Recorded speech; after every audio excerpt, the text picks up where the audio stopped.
Hello, everybody. Just before this episode starts, we have a new project on the go.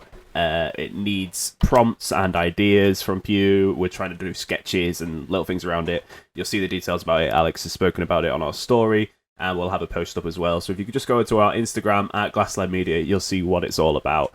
For now, here's the episode of the podcast. Hello, everybody. Welcome to another episode of the Bo Burnham Fan Podcast, also known as the Glassline Podcast, obviously. I'm Max Phillips. And I'm Alex Maxwell, and the pen is mightier than my parents' disappointment in my life choices. And I'm Nathan Little, and I don't have anything funny to say. So let's get right into it. Which actually Excellent. is quite remarkable, because that intro, obviously you guys will have just seen it and you will have thought, wow, they did that with ease. But in reality... That's such natural comics. We've been here for like that took 15 us minutes. 20 minutes. Yeah. It's 20. Is it 20? Excellent. Yeah, been here Yeah. for a minimum of 20 minutes. Well, as I I said have to you go for guys, dinner. See you later. No, I'm joking. yeah. I had my vaccine yesterday, so I'm a little on the drowsy side. But that's fine. You It's know, that I can it's a chat shit microchip even when I'm making its tired. way. Yeah, It's Maybe it's way true. around, And I'm but- drowsy every day. Yeah.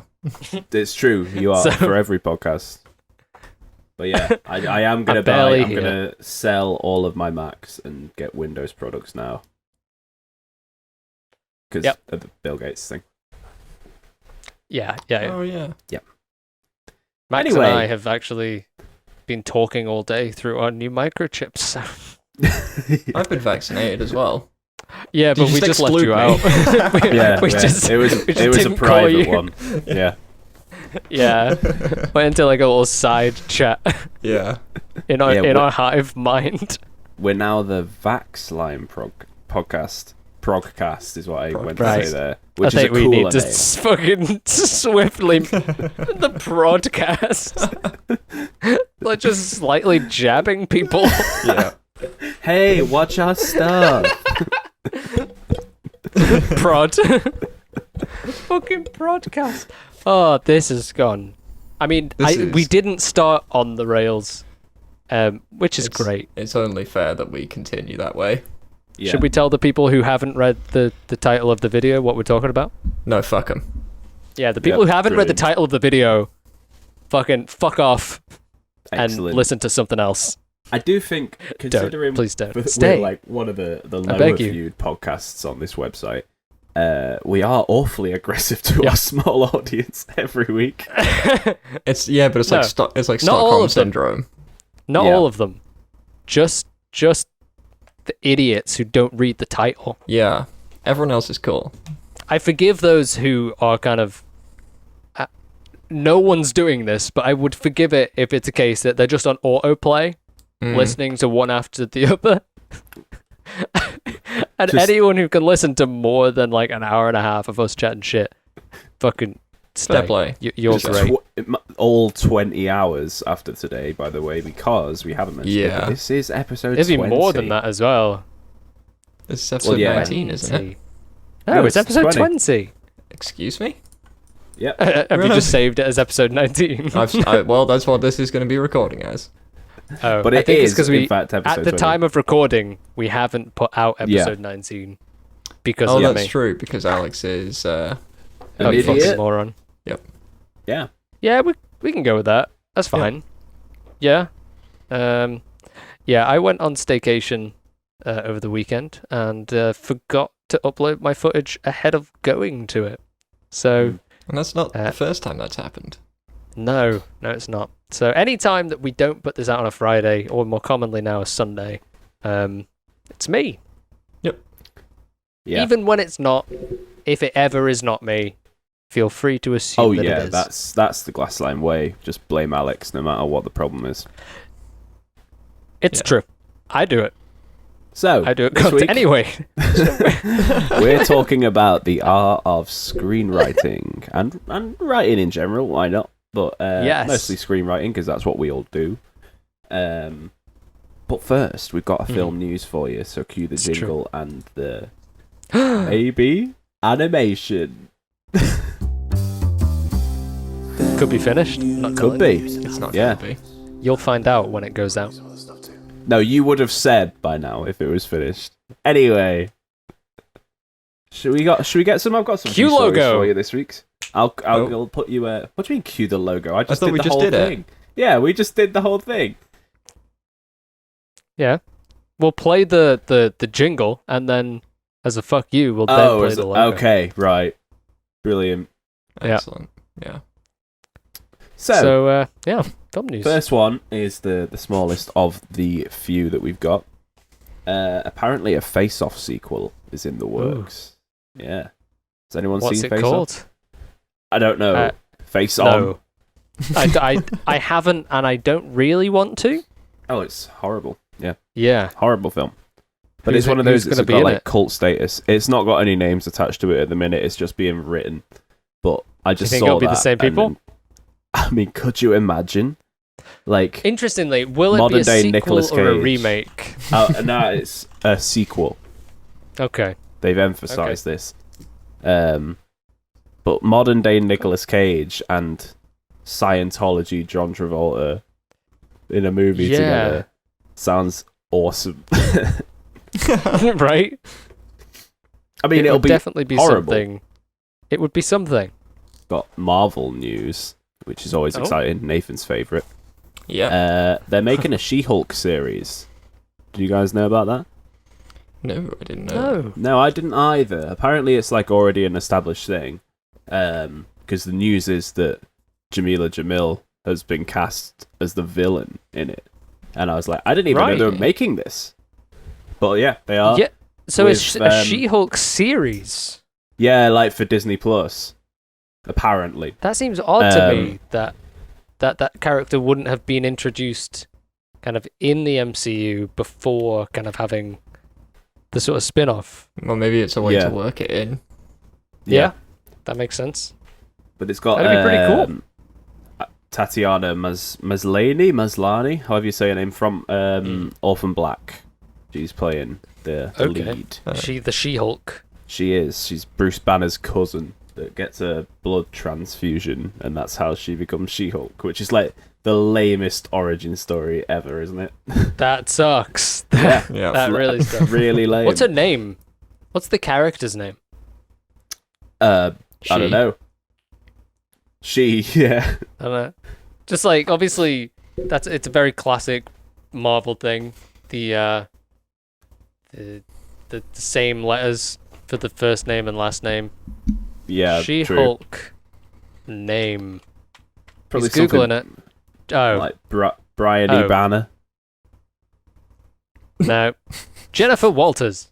Oh wow. Cool. Okay, so not even close. No. Just a generic name. Yeah, just Yep. just Jennifer, you know. But anyway, yeah. So that's a bit of exciting stuff because, I mean, I don't want to say smashing it because I've Pretty cool. not seen Loki yet, but their series have been very popular. I've heard good things. Yeah, I mean, Yeah. the Winter Soldier one and Falcon and the Winter Soldier. That's I've a bit of a mixed bag from what I've heard, but Loki is supposed to be very good, and I really enjoyed WandaVision. So, in theory, could be good, could be good fun, or could be shit. Who knows? You Yeah. know? Could be. Doesn't Could matter, it's be. going to make them money. It's yeah. Go on, it's Yeah. Disney. Bags and bags of money. Speaking of Disney, there has been an online campaign. I saw it yesterday, and I thought, why? A big like online campaign was trending on Twitter to remake Eragon. Do you remember that fucking film from when we were like? The dragon Yeah. one. Yeah, the dragon one from when we were like 13. That was bad. Yeah, Like 2 kids in your class would have read the book because it was Yeah. enormous. yeah. And then they were like, let's make it. Yeah, I never watched it. I tried to No, read neither the did first I. book. Wasn't great. But like, Um, to see it trending, from my I was memory. like, that's some significant demand for this. And I don't know anyone that cares about it. I never thought. Yeah. That's odd to me. Of all the things that could be made or remade, Yeah. why are people fighting for remakes. We have so many. The Yeah. market is saturated with so remakes. saturated. It's horrible, really. Like, fucking, let's make a counter protest to say, don't fucking do it. Give us something new. Yep. Sign our Please. petition below. Yeah. Link in bio Yeah. to GoFundMe as well. So just give us money, Give us Give money. us money. please. Have Yeah. a Glass Line PayPal. We'll send out our underwear. Excellent. I love the fact you've just said Unworn. we. Just unworn. Okay, I'm in. Assuming that we would be part. Yeah. you just assume. Freshly laundered underwear. Just what the Nice and people clean. want. We're just what they want. basically Yeah. PayPal we're just below. selling It won't be. pants at that point. It's just selling second-hand underwear Yeah. that smells vaguely of our individual washing Yeah. Yeah. detergents. Anyway, Excellent. Dan Harmon's Next written a up, Lego is there Batman another one? movie. Yeah. Dan Harmon has written a Lego Fuck Batman off. movie. Yeah. Really? That will never be made. was he Wow. asked to? Yeah. Yeah. Was he asked? I was going to say, was he asked co-wrote to? it with Oh. a guy called Michael Waldron, who is the showrunner on Loki.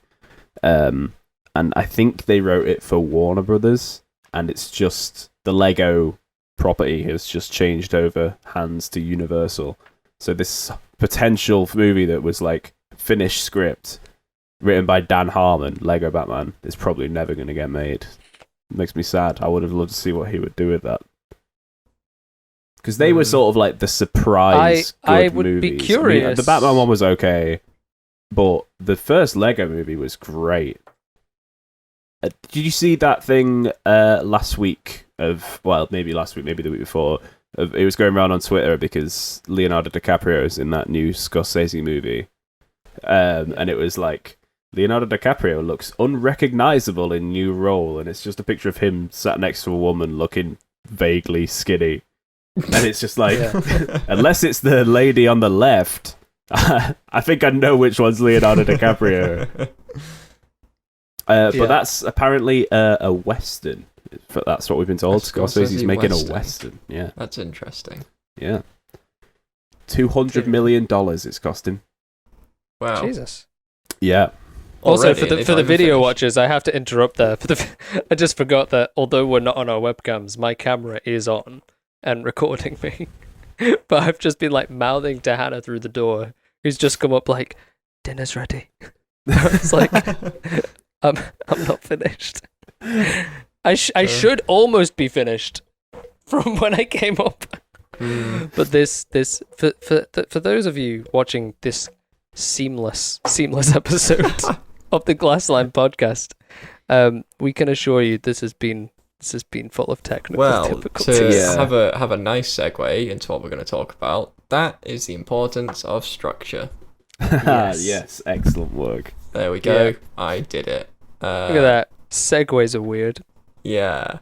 Yeah, so we're going to talk about writing today. Less so about like particular writers, more about like how we write as like semi not really professionals, but like you know, we've made films. As We've had- as men with pens, Yeah. we have Mhm. opinions.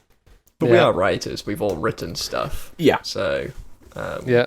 you know, it's not like we have authority, but we can talk about what our experience of it is and how Yeah. we do it, which I think would be quite interesting. Yeah. Whether or it not also you, because, the audience, agree. We're all we have similar styles, but also very distinctive, different styles in our writing. Like, Yeah, you can tell which one of us has written something when it's passed to them. yeah. Yeah, like some of Definitely. it's good and some of it's mine. Wow. Self burn. Yeah. So harsh on yourself. So harsh. I was You're a waiting for great you writer. to say it. No, Ah. no, you're bad at everything else, but you are a great writer. You can write.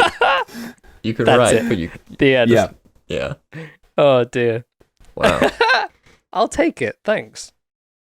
I think It's like it's a complisalt. Yeah. Yeah. I was gonna say. Yeah. Oh dear. So, I mean, who wants to take the lead here? I know Nathan is currently. I mean, we're all currently writing something. Actually. Yeah. We'll start with Nathan. Hello. Hiya, Nathan. Welcome to the show. Welcome to the show. Welcome to the Hey! There it is. We're doing a podcast. Tell us about your. I mean, you're currently working on a project. I am. The goal being feature script. It is. Ew. Yes. Yeah. It's a feature film based off of some previous life experience. I don't want to spoil it too much though. But it's like a romance drama, a bit of comedy thrown in. Yeah. My kind of feeling with it at the moment is it's like La La Land without the music mixed with the Big Sick. That's kind of the style. That's kind of the elevator Yeah, pitch. I get that Yeah. vibe from what I've read of it. That's very much the vibe. It's like mostly a drama, romance drama, but like it's got splashes of jokes in it, but it's not really a comedy. Kind of like 500 Days of Summer isn't like overtly joke telling. Yes. It's a kind of a love story drama that's kind of funny, awkwardly funny. Yeah, exactly. Sort of that sort of vibe. Yeah. And how have you kind of been approaching that as a project? Obviously, we had that call initially. Yeah. Because I remember you saying, I've had an idea. Do you remember that thing that happened like years ago? I was like, oh yeah. That could be a film. I was like, right. Basically interviewed me. Yeah, I was like, so tell me. I felt like a therapist. Excellent. I didn't tell him I was writing it all down, but I got him to kind of take me through everything he remembered from that. Mm. And then, I don't know, we kind of talked about what, and then he was like, I want to make this abundantly clear. I don't want this film to be like that story. Yeah, it's not like a biographical thing. It's like, it's not even like inspired by true events. It's not like one of them. It's just literally like, it's a thing that happened, and I think the story of it is interesting, but it's being dramatized to shit, and like things I'm writing didn't happen. That's exactly what happens with anything screenwriting, isn't it? Because if you're channeling something from reality, the truth is, it was never that entertaining, and the story might seem amazing even when they are amazing, but it was slow. Like, it's not the pace that it would happen in a film. And it's not as dramatic, for lack of a better word. Like, life is pretty mundane most of the time. So it's channeling that. And also, not wanting to just make a film about something that happened to you. You want to make it a bit more interesting and change it up a little bit. Because otherwise it's like a diary, right? Rather than... Yeah, you want to have something that's also reflective of, like, a wider experience of something that, fuck, I'm just gonna go into Inside again. Like, because that's just like I feel like it's a good frame of reference, but it's like you're not writing about your experience. You're writing about an experience that is shared. Because if you do something that is purely about yourself, it's kind of difficult to engage with in a way because it's so cut off from that you can empathize with it or like potentially sympathize with it. But it's like, I don't really know what that experience is, especially if it is like he's a comedian and he's anxious about going on stage. It's like that's part of it, but like the deeper part of it where people can connect with it is mental health issues in general. Which it's like we have our anxieties are different. Our anxieties are over different things, but we're both anxious. Yeah. Exactly. And it is kind of taking your experiencing... fucking hell. We're smashing it! It's taking your personal experience and kind of making it universal. Yeah, exactly. To an extent, So, I mean, it's been an interesting one for me to write. It's been the fastest thing I've ever written. Yeah, you've written so much in so little time. Yeah, I think I started it maybe 10 days ago. I'm on nearly 30 pages now, which is a third of a feature. That's crazy. I feel like the reason one is because it's from it's basically drawing on personal experience. So it's easy to write stuff that didn't happen based on things that did. So it's like, here's a situation. What can I do with these characters that I've created if they were put in that situation? Just written it from there. Mostly it's dialogue. I've got quite a lot of visual ideas that I've been writing into the script because basically I feel like I'm going to end up directing it. So I'm just basically writing whatever's in my head, putting it on the screen, in the screenplay, because at the end of the day, people probably aren't going to read it as like critiquing it and trying to come up with their own idea for the visuals, because I'm probably going to end up doing it myself. But I've forgotten where I'm going with this point.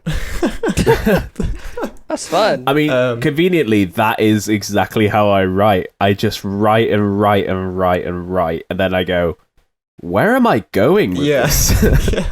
Well, that is actually something that I've kind of fallen into.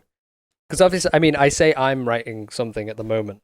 I'm rewriting something that we've written. That we've kind of discussed about the idea of kind of changing it up.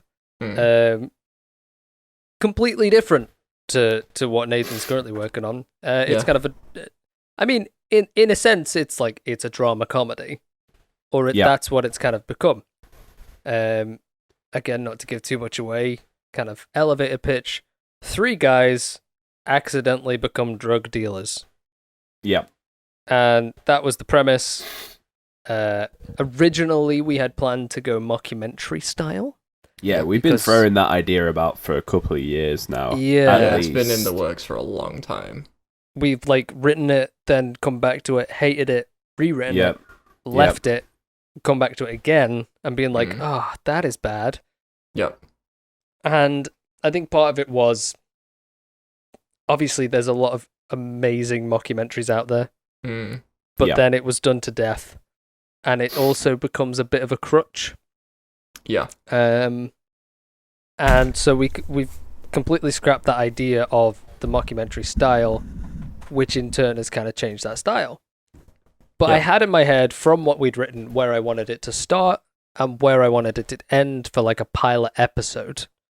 And as I've written it, I've got to like 22 pages on it, and I'm like, it's only meant to be half an hour long, like 30 pages maximum.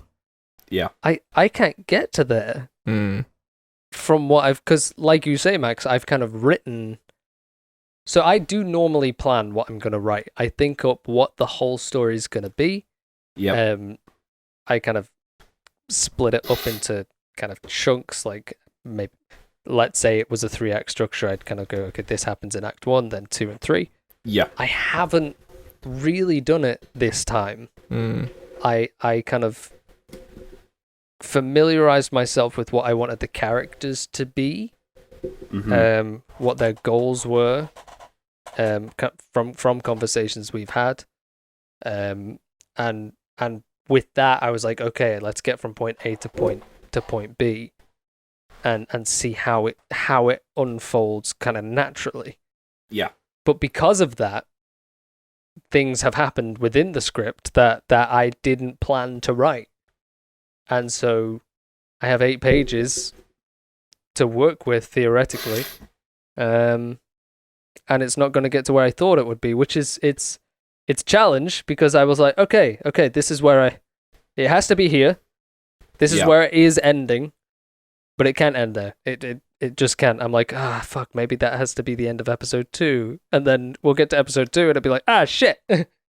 Yeah. More. Well, I think that's kind of the thing, is the most important thing you can do when writing is delete stuff. Or at least move it for now, because it's all, it's good having ideas, and the more ideas you have, the easier it is to write stuff around those ideas, basically. If you are writing like a series, it's easy to be like, well, this scene, I have to get rid of it because I don't have the time. Like you've just said, if you're trying to write something most sitcoms are going to be between 22 and 26 pages because of adverts. Yep.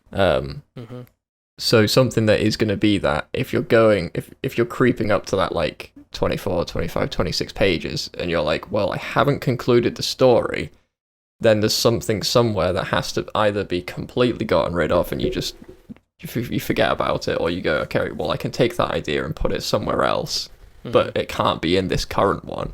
It's And so yeah. easily done, isn't it? Because you when you're imagining it in your head, you're imagining it at the pace you're writing it. Yeah. So you're thinking, oh yeah, this story flows really well. But actually, it doesn't. There's so much fat that needs to be trimmed, always. And I think I've as written, well, intros, I have so much fat in my intros, and I don't realise it until I either send it to you guys and you say, or I go away and write something else and come back and go, Jesus Christ, why won't I shut up? Well, the thing is as well, kind of like as you were saying about kind of getting to that point of not knowing where to go next and kind of finding myself in that difficulty. I think it's something that we've all spoken about before in terms of what good writing has and stuff that we've watched that we think is so good is staying true to character. Mm. And so because I've almost let the characters lead the story and kind of like their actions then mean X or Y or Z has to happen next rather than what I thought was going to happen next. It's been a case of, because I'm kind of staying true to their motivations, other things have happened that I hadn't thought were gonna. Yeah. Which has been interesting for me to discover as someone who would normally plan it out a bit more than I have done this time. Yeah, I think it's good to have like an idea of where it's going in like a general sense, to be like, well, this character is going to have this lesson learned by the end of the episode or whatever. But like structuring out, because I remember when we've tried to write like web series and things before, but we would sit down with like almost a table of like, right, well, this is 1A, this is 1B, this is 1C, that's Act 1. And then this thing is supposed to happen here because we read it online. And then this thing is supposed to happen here. And then this thing is supposed to happen here. Yeah. And you end up just tying yourself into basically the same 3-act structure story that everyone writes, like a hero's journey kind of thing. Where it's like you can apply those things to many stories because they are quite similar in the way that the stories are told. Pretty much there's always a 3-act structure. And you'll have turning points at each thing. You can probably look at any major film and go, this is the turning point that gets us to Act 2. And it's easy to do when you kind of understand story structure of being like, now we're going into Act 3, and there's only like half an hour left of the film. You can probably guess where you are in a film without looking at a clock. But when you kind of tie yourself into that when you're writing, it makes it so much more difficult to actually write something good because you're kind of forcing the characters into a place instead of letting them, like you say, naturally lead the plot along. Yeah. Now, I think we're talking about writing, and I feel like we cannot talk about writing without talking about writer's block. Yeah. How do you guys deal with that? Because I don't deal with it particularly well at all. Max, do you want to go first? How do we deal with what? Sorry. Writer's block. Writer's block. Writer's block. I thought you said blocking, and I was like, no. I tend to do that afterwards. After I've written it, yeah. Writer's block. It's I so tend difficult. to. It's not. I don't know if I've got a healthy answer. I'd go. That's okay. I'm gonna do something else, and then I'll go away and write something else. Like, not technically, but like a different genre maybe tends to help if I go away and try and write a comedy after I've been writing a drama. Even if it's just for the sole purpose of writing to escape the main thing I'm writing. Yeah. As long as it's different enough, my mind clears. Yeah. Other than that, it's accidentally stumbling upon things. So Yeah. you were saying before, about how your story tends to change as you write it and you realize things. So I might be having writer's block, but then I'll be writing something, I don't know, say a scene, and I'll realize something about a character. Yeah. And then that will go, oh, I can take this direction now. Hmm. Yeah. Yeah, Yeah, absolutely. I like- think that's good. Well, that's the thing. It's almost the distraction of other things. It's almost like unconsciously you think of the thing that you were missing when you were sat trying to type it out. Like suddenly, like an idea will just pop up to you. You listen to a piece of music, you see something, or maybe even you watch a film. Because that happened with me when sorry, Bo Burnham's Inside. Okay. It's normally Alex that does this. I know, I'm I really know. sorry. But there's a few like visual pieces in there, like either a shot or like the way lighting was used, and I'm like, holy shit, I could do something like that Oh, in yeah. a completely different scene. Like it has absolutely nothing to do with what he's been talking about or like what the subject matter is that's going on in that scene. But I was like, I could really just take that idea and right, well, now I'm going to write a scene around that, and then suddenly I've got like an extra 6 pages of a part of a scene that without that I wouldn't have had. Yeah. Recently, to get around writer's block, basically what I've done is I just move on to something else. The same script, so similar to Max, but just move on from whatever you're doing. But I've been sticking with the same project basically, and just go into a Different- completely different scene. Yeah, that Yeah. makes sense. Yeah, that's a pretty interesting. I think you mentioned that to me. I think we spoke yesterday. About that. But I mean, I'm kind of referring. I'm looking here. I was writing a feature, and I'm looking at the date now, and it's upsetting me. I hadn't realized it was so long ago. It was in January of this year that I stopped, and God. I've just opened it up.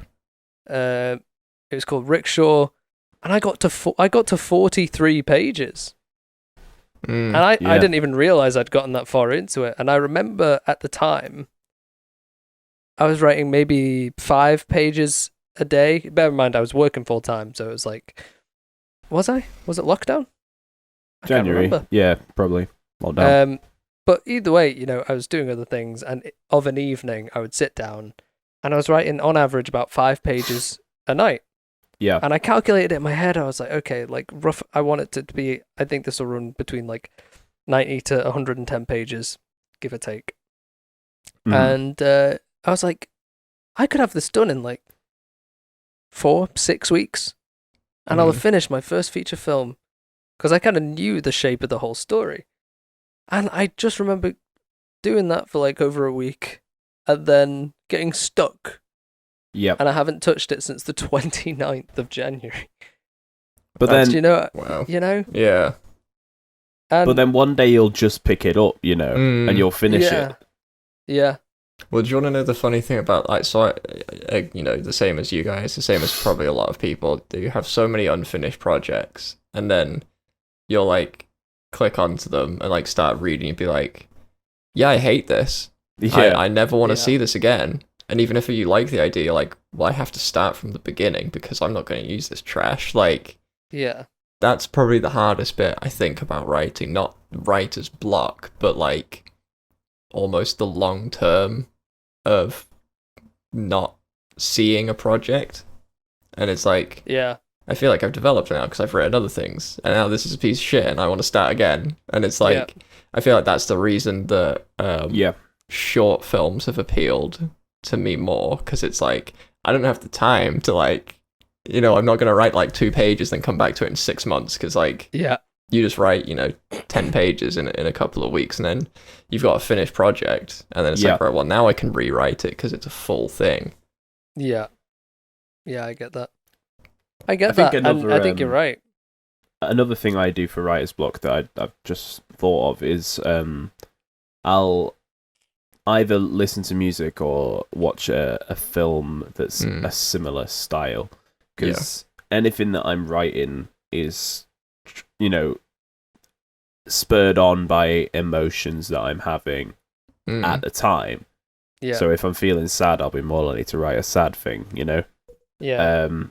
And I don't know, just the way I respond to music in particular, I can visualize things so much easier. As you guys know, I wrote the majority of what, I don't know, I can't remember how many pages my last project's on because it's been so long since I've sat down and written for it. But I wrote the majority of Into Space, what I was writing, listening to that Dermot Kennedy album. Yeah. Just because like it evokes particular emotions within me that can make me visualize. I see the ending now. You know what I mean? Well, I think before I kind of get onto the next point, I think for kind of any aspiring writers or established writers, not established, obviously, established. Yeah, writers, don't listen to us. What we're saying. I mean, I think obviously people, you don't want to get done for plagiarism and copying or whatever, but I think inspiration goes such a big way, like consuming media and seeing what's out there, and kind of you pick and choose. I remember seeing, I know it's a little off topic, I saw an interview with Michael Bublé, and he said in terms of his vocal style, it's a mix of artists that have inspired him kind of throughout his career, and he said, you know, when you copy one artist, it's plagiarism. If you copy loads of them, it's inspiration. It's inspiration, yeah. And it is kind of a case of that. It's building off what you feel, it's building off what you enjoy, and stuff like that. But my next point was going to be, obviously you brought it up there, Max. Max has also been working on a screenplay. I believe also feature length is the plan. That's the plan. Probably kind of the biggest in scale of the three of us. Yeah, it's quite funny because like I've always been the one to sort of take the piss out of Alex for no his, planes, no dogs. Like no planes, no dogs, no kids. Like just make so it. So he was like, "We're going to space, yeah, boys." Just make it simple, Alex. And then I was like, "So I'm writing a space movie that's got with space set dogs over 2 different timelines on 2 different planets."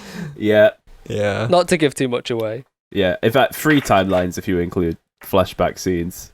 Yeah. Yeah. And basically, how did it's basically Max watched Tenet, the movie. Tenet and Interstellar.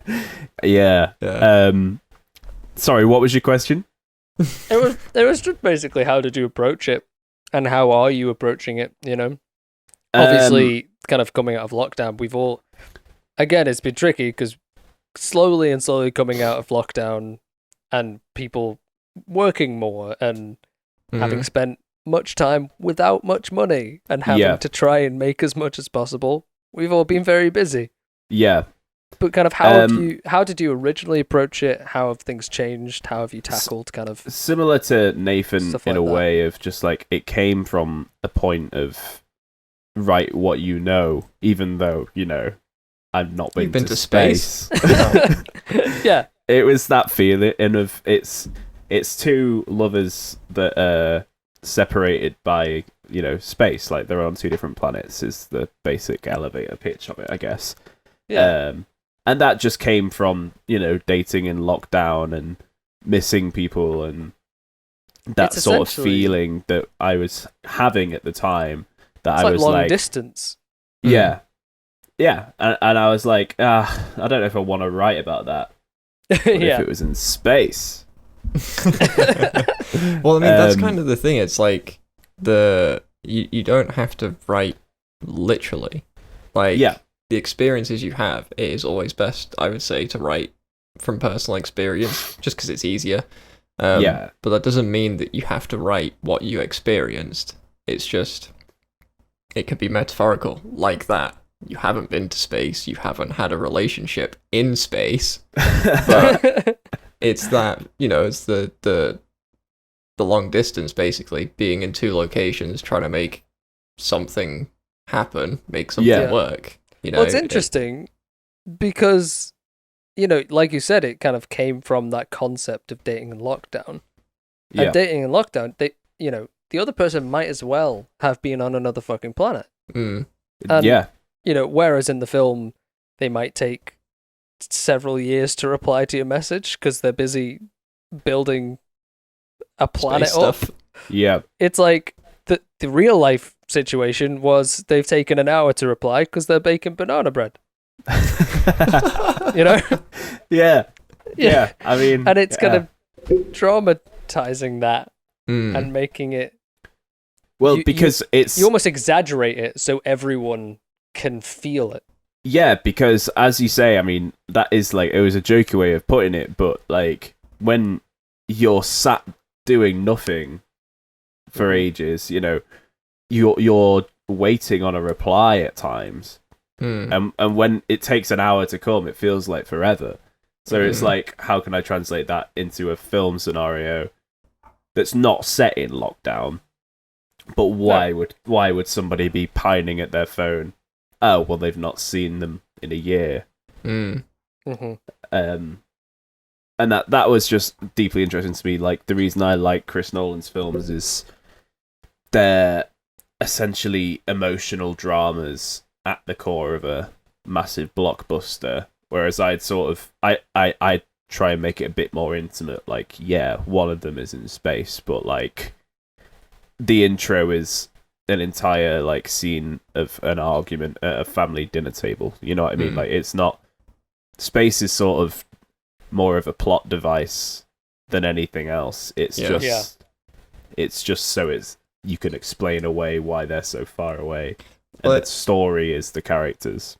Yeah. I think you'll find, like, if you really kind of dissect a lot of drama, it is essentially a conversation. It doesn't really matter what the setting is. Aaron Sorkin is probably the one that I've listened to the most talk about writing, and that's basically what he says is,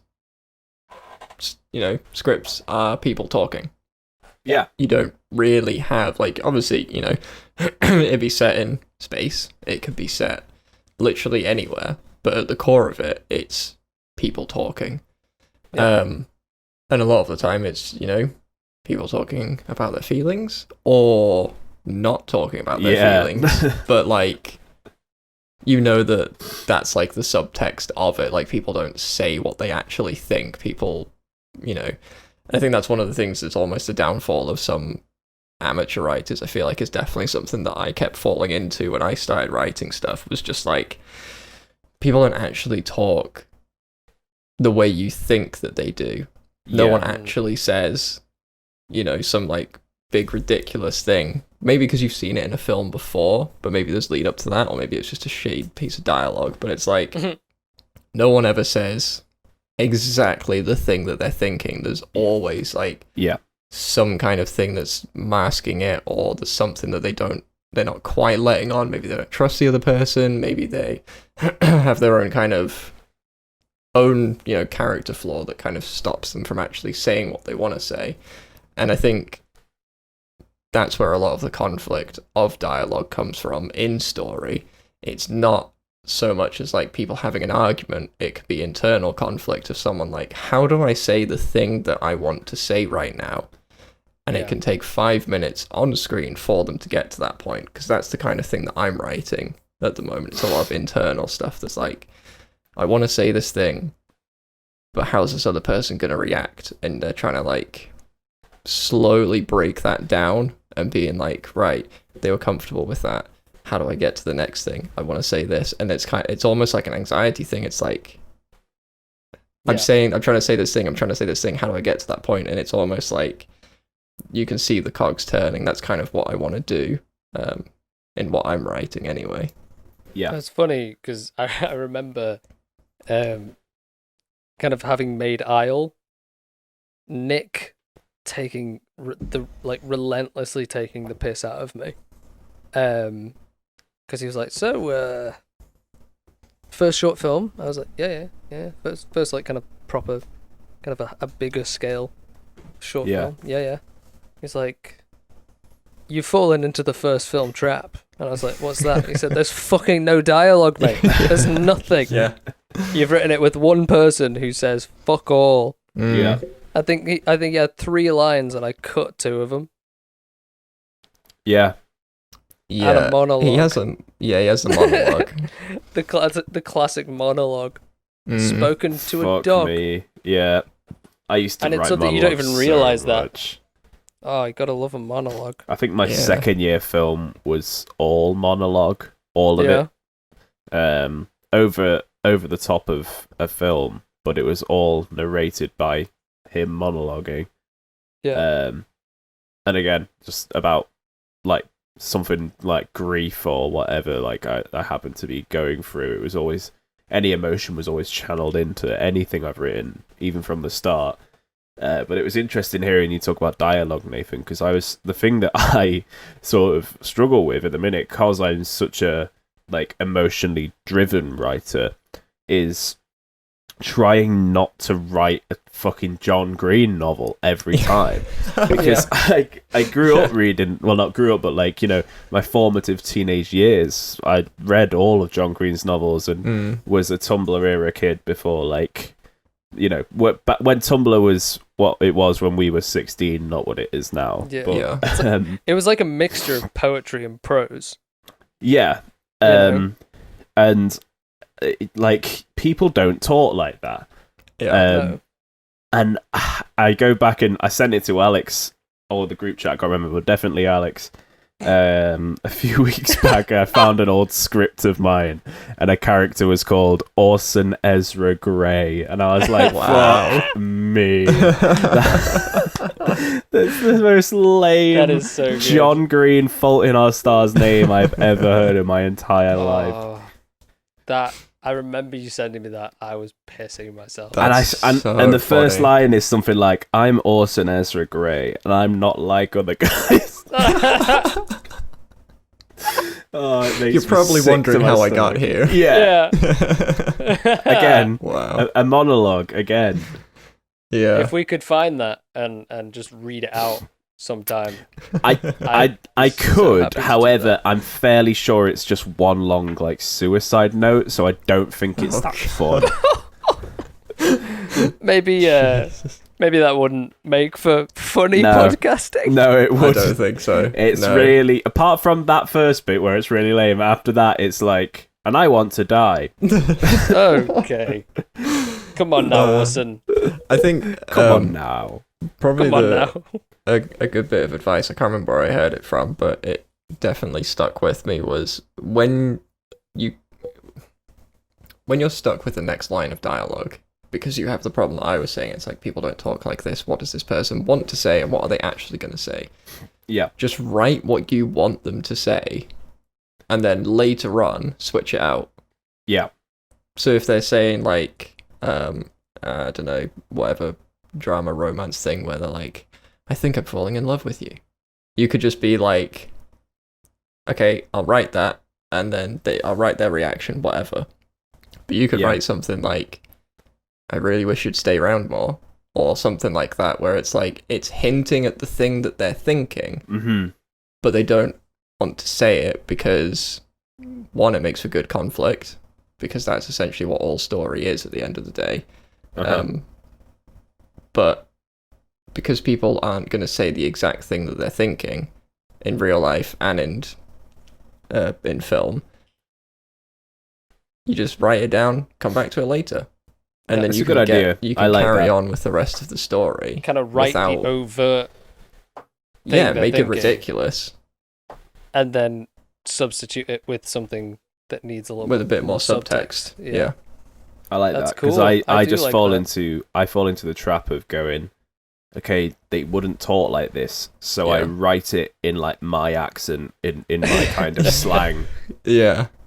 or I'll do like I just Yeah. or something like that, and it's like, no one does that. You're doing Yeah. that to fill a gap because you think no one would say the thing they're thinking, but what you've done is make it even less likely to be a thing that someone would do. Yeah. Yeah. I think I'm falling in love with you. fuck off. Yeah. I mean, that is something that someone would say. That makes for good comedy. Yeah. True. Um, On to comedy then, interestingly, because Comedy. we're kind of obviously yours is a drama with hints of funny. yeah. The one that I'm kind of writing based off of our writing is kind of again kind of even mixed drama comedy, Yeah. and then Max's is kind of an out and out drama Hmm. with lighter moments. But we, in terms of people who are listening to this podcast, are probably people who have seen some of the stuff we've made. We are predominantly, we have written comedy. Yep. And I think our Oh, approach yeah. to that is probably drastically different. I think an interesting one to talk about would be Lost in Our World. Yeah. I mean, in that, we barely fucking wrote it. yeah. I mean, to be fair, that is how I write my comedies. How we wrote that. What, by not writing it? just jokes first, fill in the gaps. Yeah. Well, that was essentially it. Like, I remember with the first Lost in Our World, we were like, it wasn't even so much jokes, it was situations. Yeah. And it was just like, we're going to stick him in a situation, we're going to say, oh yeah, he works at an office. What things in an office would be ridiculous for a wizard to talk about? Like casual Fridays. Yeah. And it was that kind of, it was very improvised. Yeah, I mean, Lost in Our World was a weird one. So for context, we made it in about the first one in Yeah. about 24 hours. It was not a film challenge, but it's like a film weekend. You go to a meetup with a bunch of people and you essentially pitch ideas, make a film, and then show them all at the end. It was basically the last day. It was the night before the final day when you were supposed to screen your film. And me and Alex have been working on other people's projects. We're like, we might as well do something for ourselves. We had an idea we pitched. People weren't that interested in it, so we're like, let's just make it ourselves. We wrote out a rough script, but it wasn't so much as like, here's the things that are going to happen. It was like, well, this is quite a funny joke. Let's write that down so we at least have it. And then we just filmed it.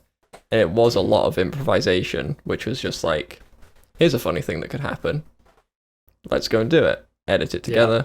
Yep. We accidentally made like quite a circular story. Yeah. But It's with the quite second coherent. one, we all sat down together and was like, right, what is going to happen here? And I think we just had like a big whiteboard, didn't we? Which was like, Yeah. here's, It ended up being like a 5-step plan that was it. Yeah. for world domination. Yeah. Because it's like a mockumentary. So he's like telling this film crew what he's going to do. He's like, step one. And that was kind of the structure that we followed, was we follow this character as he does his steps. But that pretty much the whole story, or at least the formation of the story, was based on a joke that Max told, and we were pissing ourselves for like 10 minutes at it. Yeah. And the sad thing was, it fell flat. Yeah, I think we talked about it in one of the previous episodes. We did. Yeah. Yeah. But, it's just the way that it is sometimes. It's the way the news goes, isn't it? It's just like, Yeah. it's But the film itself was funny, Mm. you Yeah. know? And the fact that it was born of that made it worth it, you know? Yeah. yeah. So- I think there's always ways to make something funny, and if we'd have had more time than we did, we would have reshot the milk gag and got Well, it people the way like we did it. the spit take. Yeah, which I didn't wasn't the funny expect bit, people Mm. to enjoy that the most. because that I wasn't think- even in the original joke. That was added extra. The original joke was the red or blue lid. Yep. It's like on my planet, full fat screen lid. Yeah. And yeah. Which is like, again, when you explain jokes, they aren't funny. It's just When like you first that's said, it was that's how we wrote it, because it was Yeah. based on, okay, his life is very different, but also very much the same as ours. which was almost a way of casually explaining away why he just was like a human with green face paint and red hair. But that was kind of the thing with the first one as well. It was basically just really mundane. It was kind of like, and that's, it's funny, but that was kind of the thing that made it easy. It was just like, there's a random character that's been plopped in this situation, but they have no experience of it at all. Yeah. But I mean, even in the second one, like the beginning, like he says he's doing it because it's part of his uni degree. Yeah. Like, it's an expectation for some credits. Yeah. And so he's kind of talking, it's almost like the learning objectives of a project. Rather than it's like 5 steps for world domination, it's almost like he's having to tick boxes to get marks. Yeah. And it's just... So that would have been quite funny. Like with apprenticeships, they have like someone that comes round to make sure that they're doing like all their things. If he had someone who was like Jonathan's gonna be here anytime, and like I've not got enough cult members yet, or something like that. That's great. I like that. But I mean, but we'll then have to remake it. But this is the thing that's quite interesting, because this is the way that we write comedy. Yeah. And I feel like it is like a writer's room. Well, exactly. That's what writers' rooms are. You'll have a bunch of people who are funny and talented writers who will just throw things out. Yep. They'll just throw things out and just say, okay, what about this thing? Or what about this thing? And then someone else will say, but what about this? And that's you build why off of each other and bounce off of each other. I feel like for screenwriting in comedies that we do, we don't actually write a script. It's much more situational. Let's just go out and film it. Mm-hmm. And it's what are the jokes? What's the funny things we can put in here? Yeah. And then, as I say, we fill in the gaps around it with story. Yeah. Yeah. Which isn't necessarily the way you should do it. No. As we say, this isn't a guide. This is just how we do it.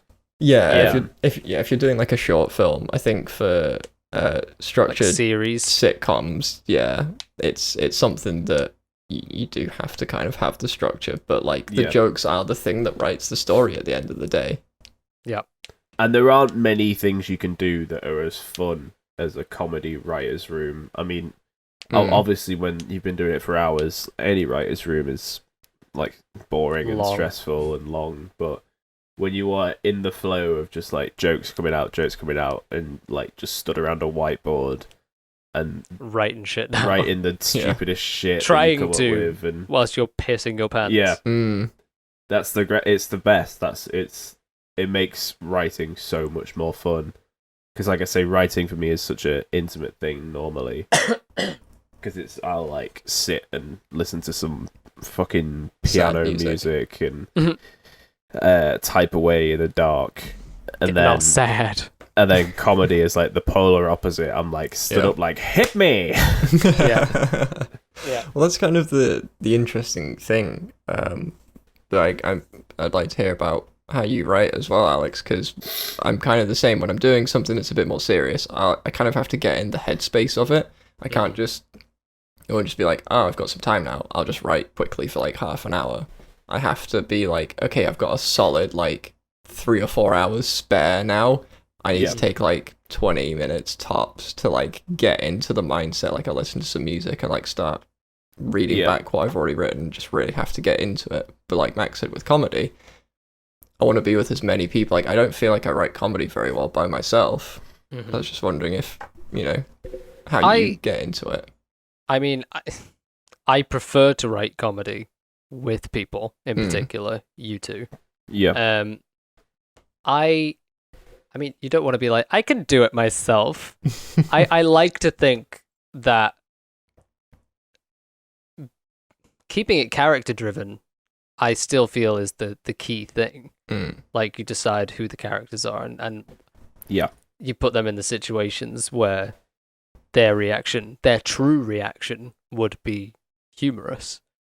Like the feature I was working on was kind of based around comedy, and I'm sure he won't mind me saying it. The kind of main character was based on our friend Andrew, Mm. And anyone who knows Andrew is a person of great depth as a person, Yeah, for sure. But- Yeah. but For he's sure. also just fucking hilarious. Mm. And it's like in even the most mundane, serious, upsetting, like he could be in like a really shitty place in his life, and he'll still make you laugh. Mm. And it's I've never met anybody like him before. no, he is a force of nature. Yeah. But like at the same time, like I've been at some of my lowest points, and he's been able to kind of drag me out of them. Yeah. What not necessarily through humor, but there's always kind of that. I don't know. He's kind of that guy who's always got like the little twinkle in his eye when he says something, and you're like, yeah. I That see what old you're doing." Irish charm. Yeah, it is. It is like, but it's kind of based around him. So even though the elevator pitch of this is like, it's ghost but funny. So his character dies, right? Okay. And it's rather than like trying to get his missus to find his murderer, he's kind of just taking the piss out of it. Like being himself, he was kind of that jovial person in life, and he's still being that in death, and she's still having that kind of relationship and dealing with his loss whilst also him being there. Yeah. And trying to fucking decide if she's going nuts or not. I'm just going to change my battery. Keep going. And I like to think, though I'm writing that on my own, that it's still funny. Mm. But I still have to get into the same sort of headspace as I would for writing a drama if Right. I'm writing comedy on my own. I have to kind of take time to get into it and be ready for it. Whereas in a room with you guys, you end up just hitting the ground running. It's yeah, a I mean, that's the different thing. approach. Most of the time, when we come together, we've already kind of got an established. Well, we have established relationships where we know each other's comedy style, which helps for one. But we already have some kind of ideas bubbling. Because we talk about little ideas, and then Yeah. they grow and snowball. And then it's the kind of bouncing off each other stage. And Yeah, then I we mean just that's grow it. that's kind of the thing because like I prefer writing like overt comedies in a group, Mhm. whether it's one more person when I did the writers' room with Paddy, or Mhm. whether it's with you guys when we've done stuff like Lost in Our World or like little sketches that we've done. Those things where it really, really requires another person to have that engagement and the reaction, especially to something that you're saying, because it's all well and good you thinking something's funny. Yeah, Yeah. just You sat at can't- your keyboard going, Yeah, just "Haha, pissing yourself. yes. Yeah. But it's like when you are sat with a room sat in a room with other people and pitching jokes, if no one's laughing, it's not gonna make it. No matter how funny you think it is. Yeah. But the thing about that is the refinement of jokes as well. So when something is really funny, You can hone someone it. else is just going to go, here's the thing that happens next, and it just Yeah. elevates it. But Yeah. also, if you have something and you really think it's funny and no one else is finding it funny, you can make it funny as a group. You know, you Yeah. can go, right, how can we change this to make this work? Rather than just go, oh, I'm the only one that finds it's funny. Yeah. This Yeah. gets cut. You know, you'll hear this from like SNL all the time. Like the Lobster Diner sketch, if you've seen it, but it was with John Mulaney and it did really, really well when he came back to host. Mhm. But he tried to pitch that in writers' rooms because he was a writer at SNL in the mid 2000s, and he'd been trying to pitch that for like nearly a decade, and it never got anywhere. Then he came back to host, and he just sat down with Colin Jost, and then they worked out how they can make this work. Yeah. And that's all it took. It was like, it may have taken him 8 years to get it on air, but all it took was just like being relentless with it and having someone else there to go, Mm. let's change it and make it work. And I think that's important. It's finding the balance of your idea and compromise, and feedback. Yeah. Feedback is the scariest part of writing Yeah. because me and Nathan were talking about this the other day. You almost want to write your first draft and it's perfect. Yeah. Done. Oh yeah. I never have to touch this ever again. Go make it, go send it to someone to be made. Yeah. I'm amazing. And even when I send stuff out for feedback, although I do want critical feedback, there's a part of you, the ego just sits there going, Fuck yeah. go on, tell me it's good. But it's also because Just you're tell so me it's like good.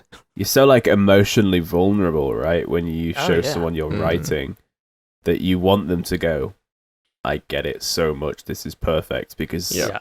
it almost means you don't have to like address something within you. Mhm. You know, if like a question comes up, like why do they do it this way? And you suddenly like, oh, now I have to talk about the thing. Yeah. Okay. Especially when it's quite a personal story to you. Yeah. Like when it's something Exactly, that you're like, yeah. this is something that, whether you've experienced it or if it's something that's, you know, I mean, all stories are good. You know, when you've written something, it is close to you because at the end of the Yeah. day, you've spent hours there, like, making this thing.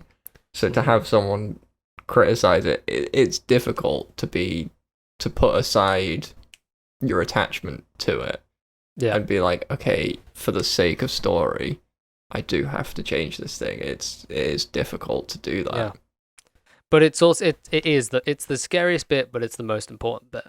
Oh, for But sure. at the same Absolutely, time, different people will give different feedback, and feedback that will be complete like about the same thing that they'll want to go different directions. And at the end of the day, sometimes you have to say, you know what, I appreciate that feedback, Trust your gut. but it has to be that, and Yeah. it's gonna be that. End of. You know, It's gonna be a plane. I don't care what you say. it's gonna be do you remember how long it took to be convinced that we could use a dog instead of a cat? Mm. Do I remember? Do I remember? It came down to money. Yeah, no shit. This is the Dogs this is are the much- thing. It's very easy for me to be like joking mad and stuff like that, because it was very easy to put myself in the position of someone that's making the film, not someone that's writing the film, Yeah, and yeah. being like, listen, it's just not feasible to get a camera trained cat on the Isle of Man that wants to work on a beach. I spoke to a company. But you just weren't hearing it. Like I wasn't saying it's shit and it needs to go. I was like, it won't won't work. work. It will not It's work. gonna cost £1,500. Yeah. Is basically the answer. Like the And that's plane like, was oh, already no. enough. Like it was like, okay, this is our first film, dude. Yeah. But that was again one of those you were like, nah, it has to stay. Mm. Yeah. And it makes sense. It does The have plane to stay. had to stay. The dog Yeah. Yeah. cat situation I could wiggle on. I think having the No ferrets. like you said, I think the integrity, I guess, to stand your ground on something that Mhm. feels right to the story that you've written. Because Yeah. obviously you don't want to have like 10 people telling you 10 different things of the way that you can improve your story. Because like you said, at the end of the day, everyone's going to have different opinions on the way they think is right. You'll And never please everyone. No, exactly. There's Please no- yourself. Yeah. You do that after writing. Nice to know that's part of your structure. It's part of the process. Yeah. That's why they call it the climax. Risk and reward. Oh, Yeah. Yours was better. We'll stick it with was. climax. Yeah. But yeah. Yeah, I mean, I think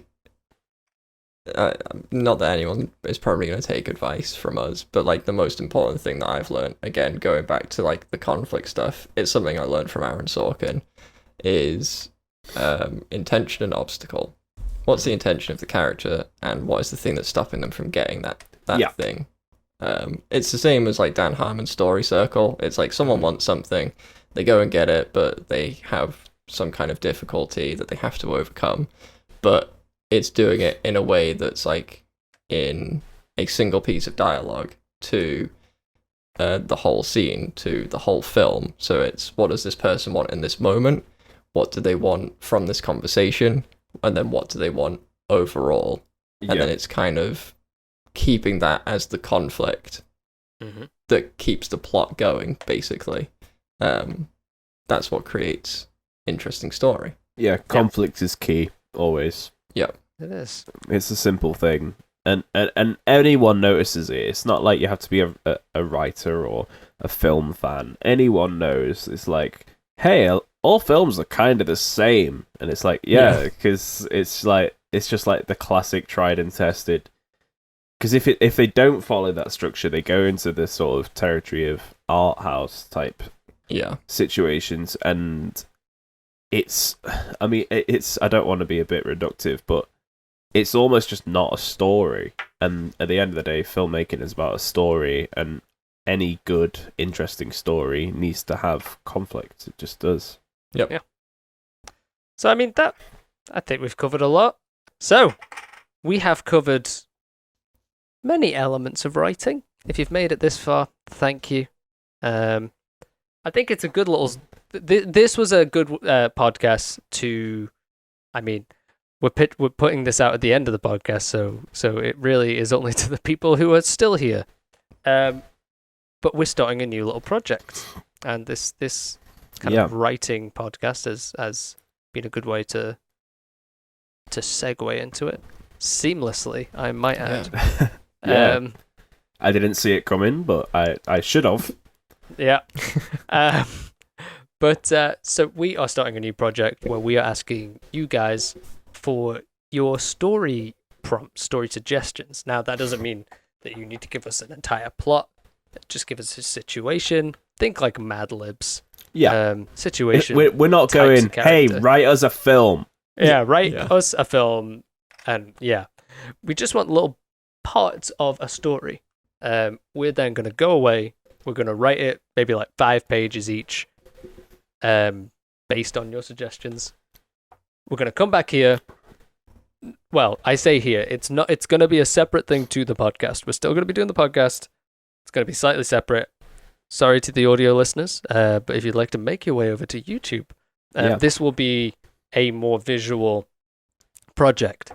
We're going to basically read each other's scripts blind, and hopefully it'll be funny and ridiculous. It's like, think Mad Libs meets Drunk History is kind of the way that we're going to kind of film little scenes from it, not the whole thing, but it should be fun.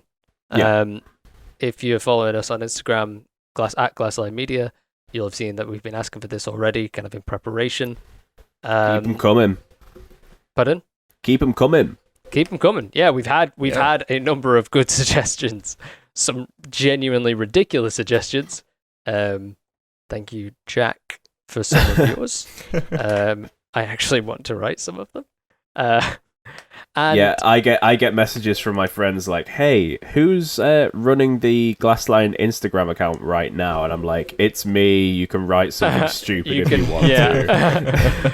But it is basically that. So fire us over some suggestions. If we're going to be having some like in-story kind of suggestion boxes, but even outside of that, drop us a message. We will credit the people at the end of the episode for sure who have given those suggestions that we've used for that week or month. We yet to decide how often we'll put these out, but it's something that we're trying out. Yeah, see how long it takes us to make them, and because we said, we have an idea of what we want them to be, but we've not put it into practice yet, so we don't really know how it's going to turn out. We have an idea, but me and Nathan can now see each other and film together, so we want to get filming stuff, and this was a good way to do it. We can film our little sketches. I'll be on my own, Alex. That's okay. But you have other people you can work with as well. Like I do. You know. It's going to be good. It's got legs. It's got legs. It does. Absolutely. Like a table. So over to Max with the plugs. So if you want to see that and more episodes of the podcast, hopefully when we can all be together again, we can start putting sketches out soon. But yeah, we got a lot of stuff in the pipeline. Hopefully very busy. So please please do subscribe to us on YouTube and give this video a like. Honestly, man, it's a miracle we've made it an hour and a half in, because I'm so drowsy, and my hay fever's kicked in as well. So it's just it's gone great. It's a combo. But yeah, drop us a like, give us a subscribe. If you want to follow us on Twitter, on Instagram, on TikTok, it's Glassline Media. Although I have been saying Glassline Media on TikTok, actually we're just under the Glassline Podcast, so you can find us on that. Well. And yeah, other than that, if you're listening on Spotify, give us a follow. And I should learn the Google Play ones by now and all the other stuff we're on, but I don't use them, so I don't know them. If you're listening to this, follow us on whatever it is you're listening to us on. Yeah, follow us, subscribe. You know the deal. It's 2021. On the street. Follow us on the street. Yep. And other than Follow that, us to our homes. just thank you for 20 episodes and giving us your time. I know it's not like, we've not like hit the ground running and been like a huge success or anything, but we have like a moderate amount of views each week, and we've been very happy with what we've heard back from people and having people watch them and stuff. And the Bow podcast did so well last week. We were so happy with that, so thank you again. And 20 episodes, it's been really good fun, so thank you very much. We'll be back next week with another episode of something. Of something. We don't know what we're covering yet, but we'll be freshly vaccinated and less drowsy. Yes. I promise. All Thank you right. very much, everybody. Goodbye. See you later. Goodbye. Bye.